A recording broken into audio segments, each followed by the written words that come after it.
Okay guys, now let's make our sensory bottles. Let's make our oceans. We're gonna start out with a very basic beach sensory bottle. Everything that you can see here, I purchased either at the dollar store or I already had it at my house. For instance, I bought these shells from the packages of shells that they sell at the dollar store. I also bought glitter glue and ocean animals at the dollar store. They didn't have any of those small little toys, but for our purposes, I think that these foam pieces should be fine. I just got the table scatter, so it might not look as cool as if they were real little animals. So if you do have real little, like whales or real little fish or real little turtle that might fit inside of a bottle, then I will go for it. I think that would be really cool. But I don't, so we're just gonna use those little table scatters. So I also bought this sand at the dollar store. The only color that they had was black, which is why I'm using black. But you can use any color you want. I probably, if they would have had a different option, I probably would have chosen that. You could even go to the beach, go down to the river or the reservoir and pick up some sand if you wanted to. That could be fun. Maybe find some shells even, or small things, small rocks maybe to put in. That could be a fun little field trip if you guys are able. Okay, so pour it in. If you have a funnel, I would probably recommend that. There are some black sand beaches in the world, so it's not totally unrealistic, but like I said, I probably would have rather done tan, regular old sand colored sand. Almost this whole entire bag. I could probably put this whole entire bag in and be fine, but I don't want to put too much more in. So what I'm going to do instead is put in some shells. Since this is a beach, I'm not going to put in animal creatures, not yet, because this is more the surface and less the ocean and their depths. So I'm going to save those ones for a little bit later, but maybe some of these shells. Okay, so, and I am using a Gatorade bottle for this one. I'm using Gatorade and Powerade bottles today. I like them because they're not as flimsy as a lot of the water bottles, and the tops are a little bit bigger, so you can fit more things inside. But I think the best, in my personal opinion, the best experience I've had is like Voss water bottles are really good because of their cap. Core water is really good, and there's a few others. The only ones I don't recommend are the really, really flimsy ones that the kids could like bite into or something, like the Costco water bottles or something. I don't really recommend those. Other than that, you should be fine. This one's pretty easy. And now, if you wanted to, you could add some blue food coloring to your water. I don't have any blue food coloring, so I'm gonna use paint. This is a old preschool teacher trick. If you don't have food coloring, a drop of paint will do the trick. I'm gonna put, again, food coloring would probably be ideal. Alright, now we got some blue water. Okay, so I'm gonna put the water, now I'm gonna pour it into here. We're gonna take a look at our sensory bottle. Again, if this had been tan sand, it probably would have looked a little bit cooler. And after you are done with your sensory bottle, like done creating it, definitely glue the top on. I either recommend hot glue and obviously letting it cool off before you give it to your children, but hot glue can sometimes have pieces that peel off and can be a choking hazard, so tacky glue and super glue are also really good options. All right, now you can play. And your child will probably get the sand all mixed around, but the fun part is you can talk about how the sand keeps sinking down to the bottom. So even when Miss Crazy goes like this, give it a minute, and the sand will sink. So that's a fun little science project for you. All right. Okay, so first, I'm going to show you another little preschool teacher trick for turning rice different colors. And it's really easy. This works for noodles. This works for a lot of things. Ziploc bag, paint, rice. I would drop a good amount in. You don't need too much, but a good amount. Zip it up. And then this is the fun part. This is the part your kiddo can definitely help you with. It's time to shake. Woo! Shook a little too hard on that one, I think. All right. Trust me. You're going to want to make sure that that Ziploc is shut tight. Otherwise, if you teach a class of 1-year-olds, the rice will be everywhere in about a minute. Like all over the room. They'll pick it up. They'll figure out how to scatter it around. Get it tight. Mix it in. Cover all the rice. Make sure all the rice is getting a pretty good cover of paint. So the goal for this one is that we are going to put this in a sensory bottle, but we're going to try and let it dry a little bit first. So usually when I'm letting rice dry, I lay it out on something so it has a chance to dry more evenly. I'll lay it out on a paper plate. That's typically what I would do. So if you have a paper plate around, go ahead and lay it down. For now, I'm just going to open it and let these air out, which you can do, but it will take longer to dry. And again, you can put that in if you want to, but it might be a little messy on your hands or in your kiddo's hands or something like that until the paint is dry. Now let's do our next one.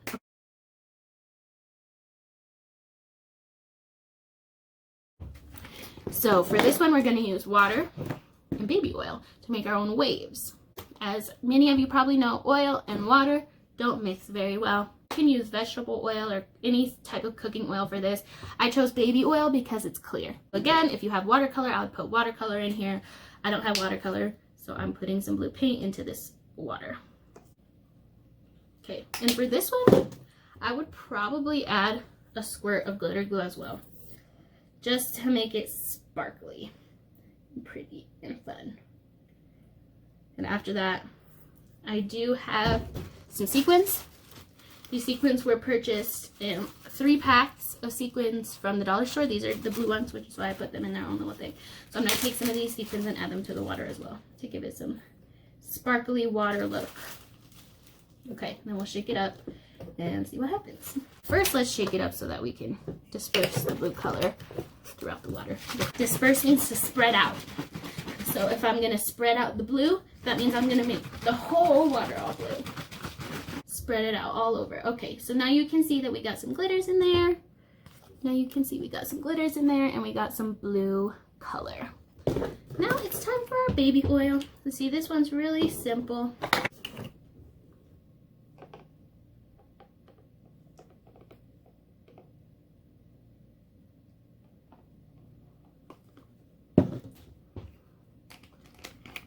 And then you would super glue.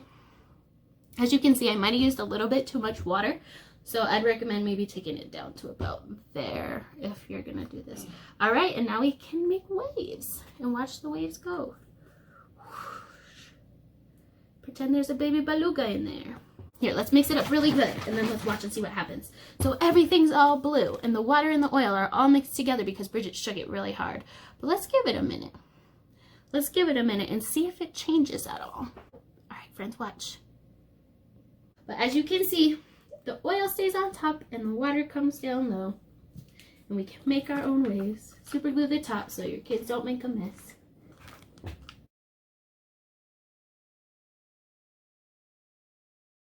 Next one.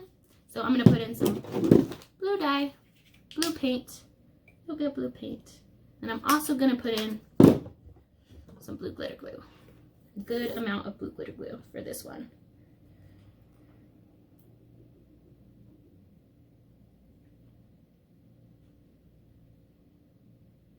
You can have your child help you squeeze. Squeezing glue is actually very good for fine motor, especially if your kiddo is older than 2. So squeezing glue no matter what age is going to be a good fine motor, but squeezing glue responsibly is something that they can really do as they get a little bit bigger. So when they're first learning how to squeeze glue, they might squeeze out way too much, or it might be hard. Like this one is just kind of hard to squeeze, so. Ooh. We have also clear glue. For this one, I'm just going to take the lid off because I'm going to pour a good amount of this dollar store glue into here. So a lot of sensory bottles use glue. You'll probably see them if you want to like research sensory bottles at all. You'll probably see a lot of sensory bottles that use clear glue. Now I'm going to put in some animals like Mr. Crab, pinch, pinch, pinch, pinch, Mrs. Seahorse, Mr. Whale, Mrs. Shark. All of our ocean friends can go into our ocean bottle. Now let's shake it up and see what we got. Let's just set it aside for a minute so we can let the bubbles settle and we can take another look in a bit. Okay, now let's move on to our rice.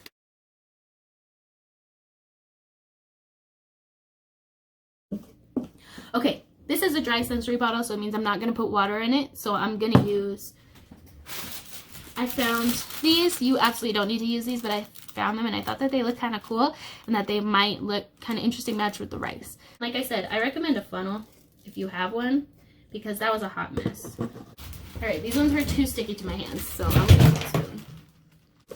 There we go. But this is a scooping activity. Scooping is really, really, really good for toddlers, especially to practice. It's good for all ages, but toddlers especially because we're working on those fine motor skills a lot in those early years. Well, I'm just giving up on these because this is more of a pain than I thought it was going to be. Like, these would honestly be really great in a sensory bottle for Ocean if they weren't such a mess. So if you guys are supervising your toddler to make sure that they don't eat it, you could put these in a bowl with maybe some toys and animals and have a sensory bin.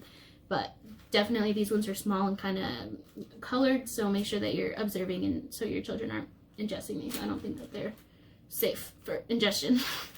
Let's put in the rice. Rice is hard too, guys. Here, we're just gonna pinch it up like this, shove it in like that, and then kind of, it takes a minute, but it's coming. And what I like to do is probably pause in the middle so that I can add some things. So I'm gonna add some of these. I'm gonna add some shells. I have my shells right here to add. There's the rice. So there, I'm gonna add some shells and I'm gonna add some animals as well. And then we're gonna keep pouring. This is because I like to have little can you spot or I spy games in sensory bottles sometimes. So if it's something like this, rice, I think rice, Easter grass, sticks, regular grass, pipe cleaners, popsicle sticks, these are all good things. Noodles, these are all good things to put in sensory bottles to play a little I Spy and hide little toys inside of them. Sand is also a really good one. Did you guys see that? Be careful, parent supervision. See, Bridget's not doing this with parent supervision. That's where I went wrong. Alrighty, now that I've finished pouring in the rice, like, as you can see, I could have used a little bit more rice. I could still fill it up with those balls if they weren't so hard to handle. But I'm gonna put some more animals. So I got another crab and a whale and all sorts of fun stuff. And I'm also gonna grab some glitter to make it pretty. It definitely catches eyes. So for toddlers and infants especially, glitter is really helpful in sensory bottles because they catch the eye and kind of keep the attention. And these sensory bottles are also really good for things like calm down time or alone time if your child is having a really hard time and needs a quiet break. These are commonly referred to not just as sensory bottles, but they're commonly referred to as calm down bottles because they're really calming and you can watch kind of it move around and it's just really soothing. And remember, like I said, for this one, I want to have a little I Spy. So for this one, I'm going to shake it up really good. And you can, with your child afterwards, go through and see what you can find together. The balls are even sticking to the bottom of this. Still, it looks really cool, actually. When the balls get mixed in with the rice, it does look really cool. Okay, so there you go. And you can shake it around and say, ooh, I see a shell. Let's shake it this way. What do we see on this side? Another shell. I see a seahorse on that side. I see a crab. What else? And a whale. And some more shells. So that one can be fun. It's also an instrument. Definitely glue it or you're going to get rice everywhere. Nobody wants that.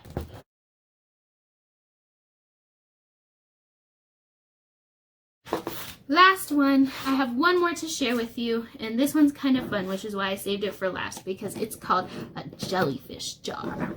So this sensory bottle has a jellyfish inside of it. Not a real one, but we'll pretend. We'll pretend that he's real. Maybe we can even name him something. My jellyfish could be Jeremy. Jeremy Jellyfish. For your jellyfish, here's what you're gonna need. Your bottle. I've already filled mine most of the way with water. This isn't much besides water and a plastic bag. So that's our second thing that we're gonna need. So the best ones are probably the fruit bags that you can get at the grocery store and put fruit in. If you have any other clear plastic bags, that works too. This is actually what the seashells came in the dollar store, but I'm gonna use this one.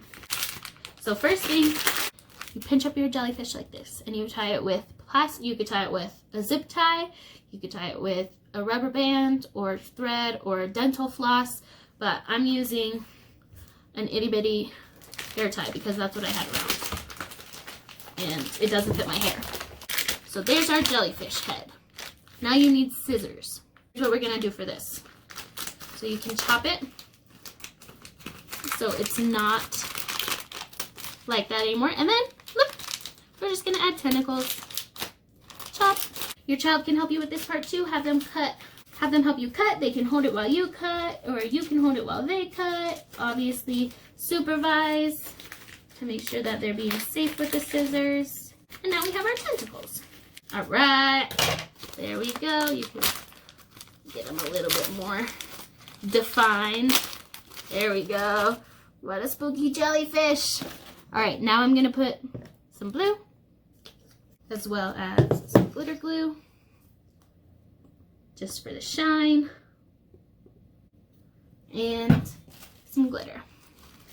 This is to give the water, you know, that sparkly water ocean look that the ocean has when the sun ripples off of it or something. Okay, now let's shake that up before we do anything else. Now for our jellyfish. Some people recommend putting water in your jellyfish head, but I'm gonna put a little bit of glue. Let's see what happens. At least a little bit, you know. All right, whatever. That'll be okay. At least that gives it the more jellyfish look. Like there's something wet in there. You put this one in kind of upside down. Like that, and then it'll spread out once it's in there. So mine is a little bit harder to see through because of the paint. If using food dye will obviously make this turn out better, but there is a jellyfish in there. And using food dye, it's a lot clearer to see this. All right, now I'll show you what it looks like without color in the water because the paint was just too hard to see through. There it is. It's still kind of hard to see, but let me get the cap on so that I can show you from the side. Remember to glue it, especially this one because we kind of want to hold it up like this. And the jellyfish is in there. This bag I used was a little bit heavier and thicker than normal plastic bags, so it's not floating quite as well. But it should float around and be your own little jellyfish buddy. So here was the ocean that had the glue and the glitter glue. Here is the ocean that has the sand and the shells on the beach. Here is the ocean with rice and balls and shells and animals. This is our I Spy bottle. Here is the ocean with the baby oil in the water.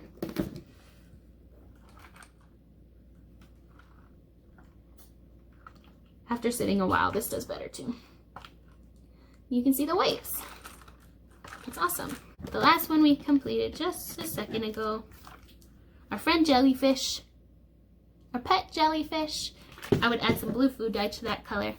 All right, my friends, it was so nice talking to you about the ocean. I hope that you guys can have some fun making these. Let me know if you want me to do other things. Maybe next week we can make Play-Doh with Miss Bridget or something like that. So I will see you guys later. I'll see you next week. Like I said, I'm going to be posting again on Fridays. If you need help getting any of the stuff that you have seen here today, any of the art supplies or anything like that, just let me know and I'll hook a sister up. Okay, guys. I miss you. I love you guys so much. All my little munchkins, not just my ones who were in my class this year, but every single munchkin that has ever been in my class has touched my heart in a real big way. So, you all mean the world to me. I hope you're having a great time at home, getting some good family time in. I hope you're learning. I hope you're washing your hands, and I really hope you're reading, okay? And more than anything, I hope you're being kind, because I know that my friends are kind. Every single friend I've ever taught has shown me how kind and amazing they can truly be. All right, guys, so I know you can do it. Have an amazing time, and I'll see you next week, okay? I love you!